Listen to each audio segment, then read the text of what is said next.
Shalom. All praises, honor, and glory unto Yahweh, Barasham Yahushai, Barasham Kodash. Double honors to the elders and the apostles of the Great Millstone, and salutations to all you sincere Akia. And this is your brother Abawan back again with another video through the spirit and power of Yahweh, Barasham Yahushai, Barasham Kodash.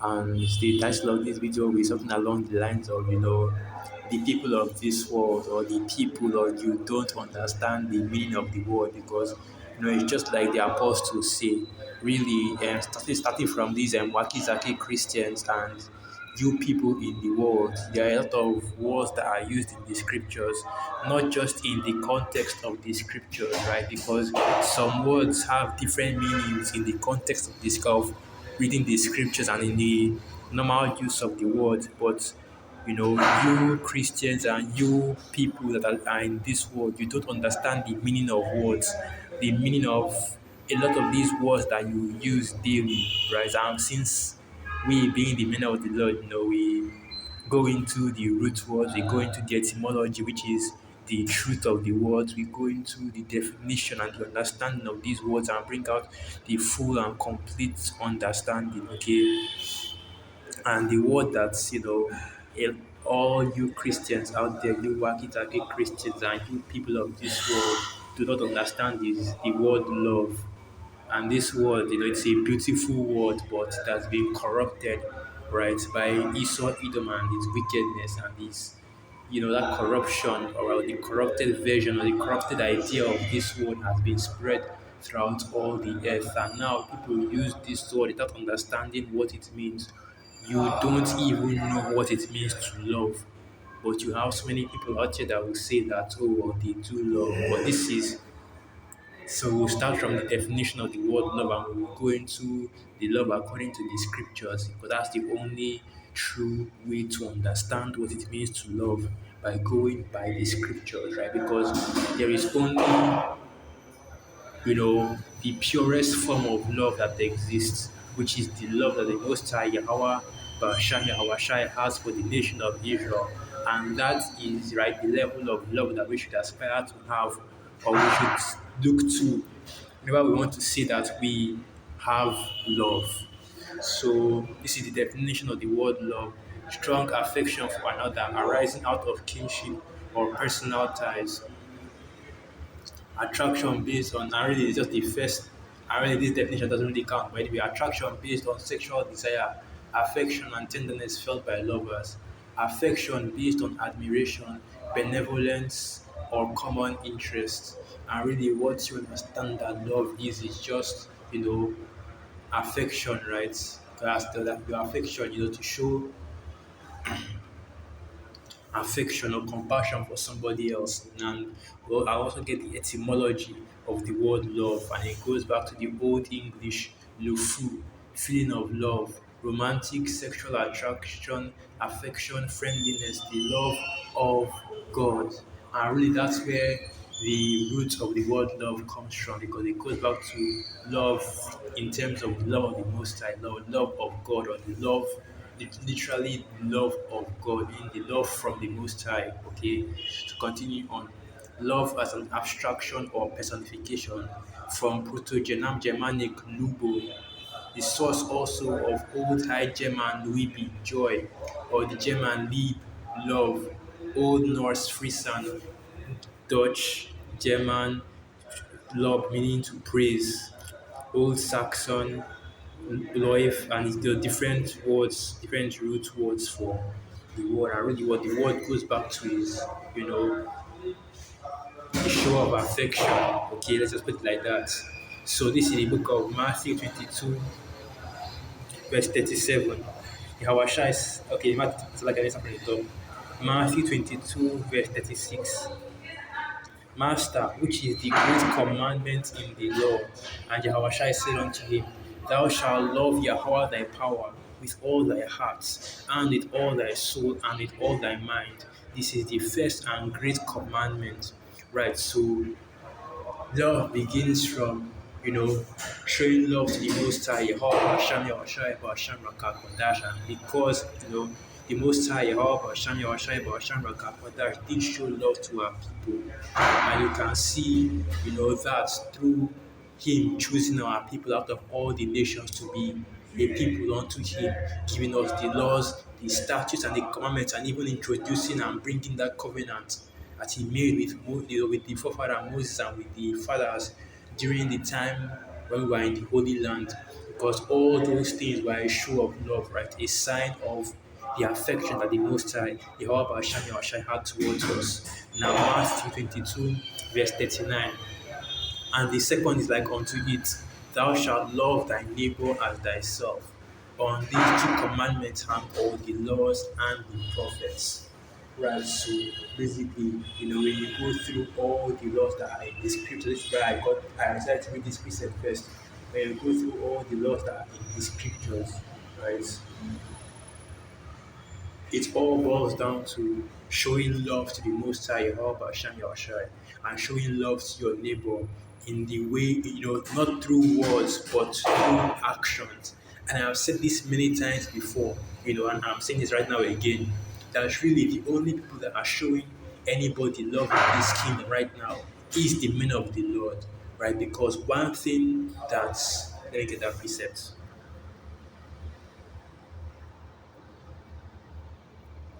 Here it is. So this is the book of Romans 13, verse 10. And it reads, love worketh no ill to his neighbor. Therefore, love is the fulfilling of the law. And that is the true definition of love. Because if you truly love somebody, right, you will treat them perfectly according to the law. Which is why the scriptures say that you love the Most High with all your heart, with all your soul, and with all your mind. The first commandment, the greatest commandment, and the second being, love your neighbor as you love yourself. Okay, so like I said, it's really only the men of God that even know how to show love. Because when you show love, you are showing love according to the law, right? Where it says, and let's start from the top. And because even the Apostle Paul said it in this precept right here, Romans 3. I guess I just start from the top. Romans 13. Okay. I don't need to start from the top. Romans 13, verse 8. Owe no man anything but to love one another. For he that loveth another hath fulfilled the law. Right. So when the Apostle Paul said this, like I said, he is saying that if you want to show love, you show love by keeping the laws, the statutes, and the commandments of the Most High, because there is no greater love, right, than just that. You don't even need to like the person they are doing it for. Once you keep the laws, the statutes, and the commandments of the Most High, just like that, automatically, you're already showing more love than all the people that are in the world. Because Jake in the world, they will say, oh, I love this. Jake in the world they will cheat on their wives, right? Eve will cheat on their husband. You've heard of these stories about these nigger women sleeping with their daughter's man, boyfriend or wife or boyfriend or husband or whatever, which is wicked. You've heard of these adulterers out here, A woman will go and sleep with his husband's brother, her husband's father even. And you see the way that they treat each other in the world, and that they will say, oh, I love him. Once again, showing you they don't understand the meaning of that word, right? Well, anyway, let's just continue reading first. Let's just continue reading and get this part. Now, Romans 13, verse 9. For this, thou shalt not commit adultery, thou shalt not kill, thou shalt not steal, thou shalt not bear false witness, thou shalt not covet, and if there be any other commandment, it is briefly comprehended in this saying, namely, thou shalt love thy neighbor as thyself. Once again, thou shalt love thy neighbor as thyself. And the Apostle Paul is breaking it down for you here. When our Lord Yahweh said, thou shalt love thy neighbor as thyself, what he meant is that you don't steal from your neighbor, right? Because Jake will break into his own brother's house, right? I'm not talking about actual brother, like, but I'm Jake, you're Jake, or brothers, actual blood relatives, and steal from them, right? Jake will betray, their own family for nothing. Okay, And later they will, and these people in the world will be acting as if they are so full of love. But it's all hypocrisy, right? You see the way that these wacky Christians act towards each other, being completely ignorant. Even you know the people of this world accepting wickedness, right? No, they know that it's wicked. Oh, as long as it's not bothering anybody, as long as it's not hurting anybody, letting your neighbor be wicked, go into these alternative lifestyles, right? Practice, on wickedness, eat unclean food, but the Jake won't say anything. You're not showing love, right? That's even wickedness right there. That's why the scriptures say open rebuke is better than secret love, right? Because when you see, Jake in wickedness, you're supposed to get on. Then you're supposed to rebuke. You're supposed to get on them, right? He that. This way I can get that precept.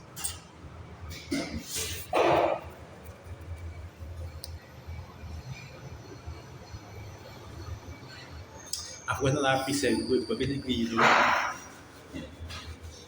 let me see if I can get that precept.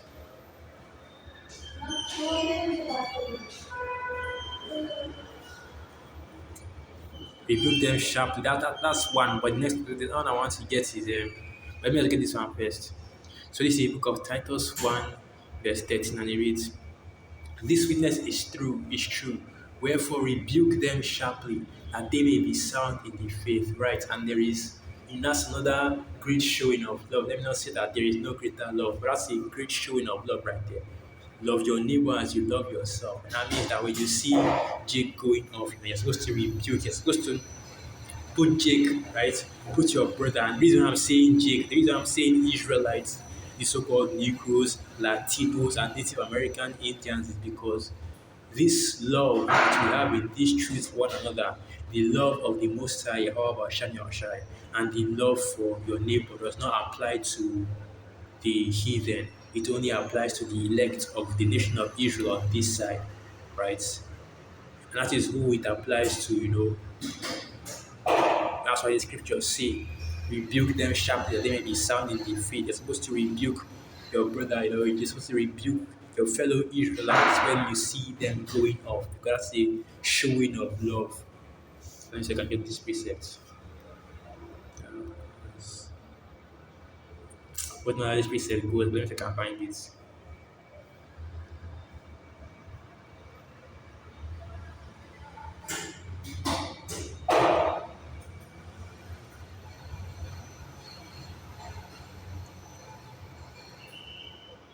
Yeah, it is. So this is the book of Matthew 18, verse 15. Moreover, if thy brother shall trespass against thee, go and tell him his fault between thee and him alone.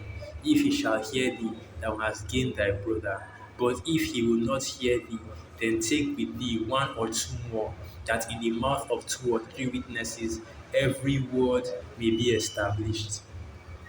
Right. So once again, going into rebuke them. If somebody if Jake is going off, you're supposed to rebuke them. But the people of this world, right, they won't, actually rebuke the wickedness, right? Because they are not, or they do not have the love of the Most High Yahweh Shai working in them. And really, they don't love the Most High Yahweh Shai. To talk less of loving, your fellow Israelite, or your fellow brother. Okay, because if you truly have loved the Lord, you would also love your neighbor, which even if you go into the scriptures, your neighbor is actually a fellow Israelite as it is written, right? If that, let me just get that precept. Let me just get that precept. And this is it right here. So this is the book of Deuteronomy 15, verse 12, and it reads, and if thy brother, an Hebrew man, or an Hebrew woman be sold unto thee, and serve thee 6 years, then in the 7th year thou shalt let him go free from thee. And when thou sendest him out free from thee, thou shalt not let him go empty. And this is really going into the law of servitude for Israelites, okay? Because even in the scriptures, there are laws for our people, the Israelites, the so-called Negroes, Latinos, and Native American Indians, and there are laws on how to deal with the heathen and the other nations outside of the nation of Israel. Like take for example, As an Israelite, you're not allowed to eat anything that is killed by another animal or anything that dies of natural causes, whether it's even if it is clean, right? Because unclean animals aren't even considered food. So if it's a clean animal that was killed by another animal or it died of natural causes, you're not allowed to eat it. But you can sell it to the heathen to eat. Right, that's just one example. But let's get back to the main topic we are talking about right now, which is showing or rather adjusting the understanding of love and what love really is just keeping the laws. Okay, that is the true definition of love. That's why the scriptures say.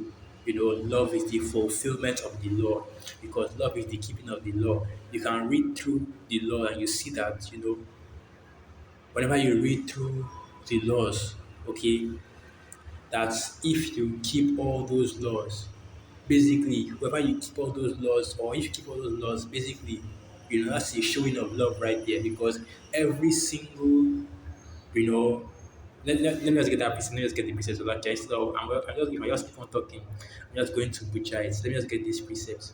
So this is the book of First Corinthians, and let me see where it starts from. It should be First Corinthians 14, or is it 15? And I've gotten the exact precept.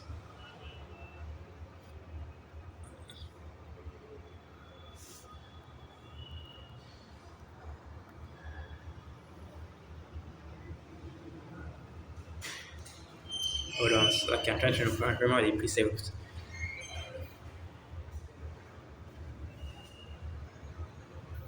Okay, I think it should be First Corinthians 15.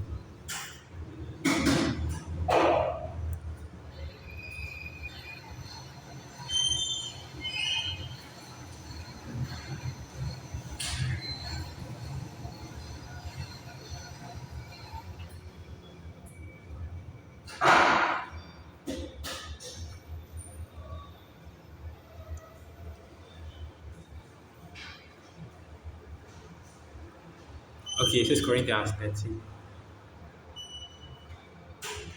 Yeah, it's First Corinthians 13. So this is the book of First Corinthians 13. Okay, I'll start from 1. First Corinthians 13, verse 1. Though I speak with the tongues of men and of angels, and have not charity, and become a sounding brass or a tinkling cymbal. And if we go into the etymology for this word, charity, in the blue letter, the word that is there is agape, right? Agape, that is strong. G226, agape. And this word, in the Greek actually means once again love. Okay. So even though it says charity in the KJV, the word can actually be translated into love, which is why I'm reading this precept that even though it says charity, right? What that word is really going into is love.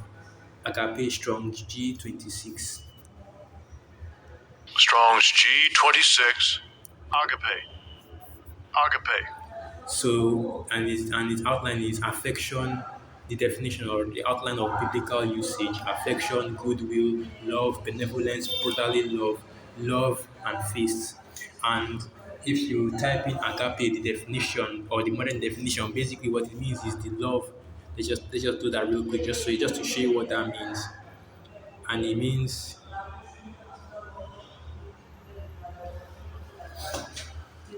yes, give me just okay, here it is.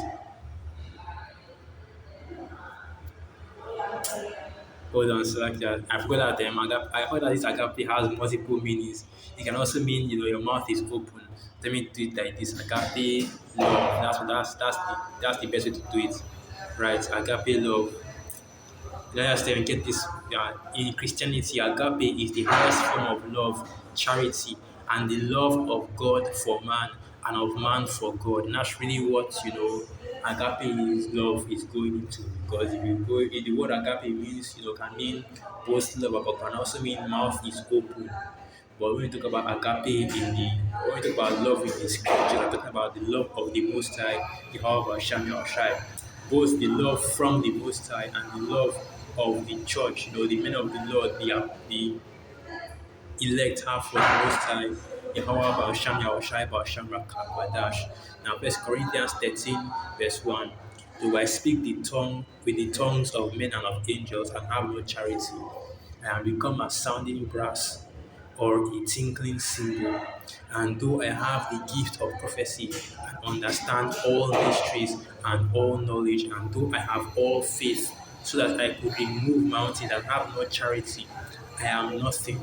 And though I bestow all my goods to feed the poor, and though I give my body to be burned and have not charity, it profiteth me nothing. And once again, the charity is going into the love, not just the love of the Most High, Yahweh, Hashem, Shai, but even the love for your neighbor, right? That brother that is in the truth. And it just shows you how much, or it just shows you what, having love, right? What it actually means to have love. Because once again, it's just going into keeping the law perfectly, right? Not just the laws, or the most, not just the laws concerning, the Most High, however, shine, but also the laws concerning how you treat your fellow man, right? Your fellow Israelites and even the heathen that are around about you, to continue on. Now, First Corinthians 13, verse 4. Charity suffereth long and is kind. Charity envieth not. Charity vaunteth not itself, is not puffed up, doth not behave itself unseemly, seeketh not her own, is not easily provoked, thinketh no evil, rejoiceth not in iniquity, but rejoiceth in truth, heareth all things, believeth all things, hopeth all things, endureth all things. Charity never faileth, but whether there be prophecies, they shall fail. Whether there be tongues, they shall cease. Whether there be knowledge, it shall vanish away. For we know in part, and we prophesy in part. Right? And this is, of course, going into love, which is the fulfillment of the law, right? So what this is basically saying is that that the love that comes from keeping the law, the love that comes from fulfilling the law will not fail. Okay, it's not talking about whatever arbitrary definition you want to put on the word for love, because true love, right, is keeping the laws, the statutes, and the commandments. And this is exactly what the Apostle Paul is talking about right here in these scriptures. That basically what he's saying is that keeping the law, okay, well, you understand what I'm trying to say. I don't mean keeping the law as in, that the keeping of the law is the end all and be all. What I mean is that, keeping the law to the best of your ability, showing that faith in the Most High, by constantly by obeying the law, right? Following the laws, the statutes, and the commandments, because keeping the laws of the Most High, by isn't just about, you keep all the Sabbath and the new moons, you do the proper ceremonies during the high holy day, you don't eat the unclean meat, right? That's not the whole of keeping the law, you know. It also involves having faith, because faith is a part of the law. Having faith in the Lord our Shai, right? That's also keeping of the law. You know, everything that we do in this truth, even going out to the highways and byways, is keeping the law, because what was the instruction that our Lord our Shai gave us, that you go out to the lordship of the house of Israel, saying that the kingdom of heaven is at hand, right? Doing these videos, constantly praying, constantly, praying and prophesying, watching and waiting for the day of our Lord Yahweh Shai. That is also a part of the law, okay? The laws, the statutes, and the commandments. So, anyway, let me just finish up. Okay, I already read all that. I already read all that. And that's really what all that love is. This is a fancy roundabout way to just say that love is just fulfilling the law, keeping the laws, the statutes, and the commandments of the Most High Yahweh Shai. So with that, I'll end the video right there. Once again, all praises, honor, and glory unto Yahweh Ba'asham Yahweh Shai Ba'asham Rakakwadash Wa Abad Baba Shalom.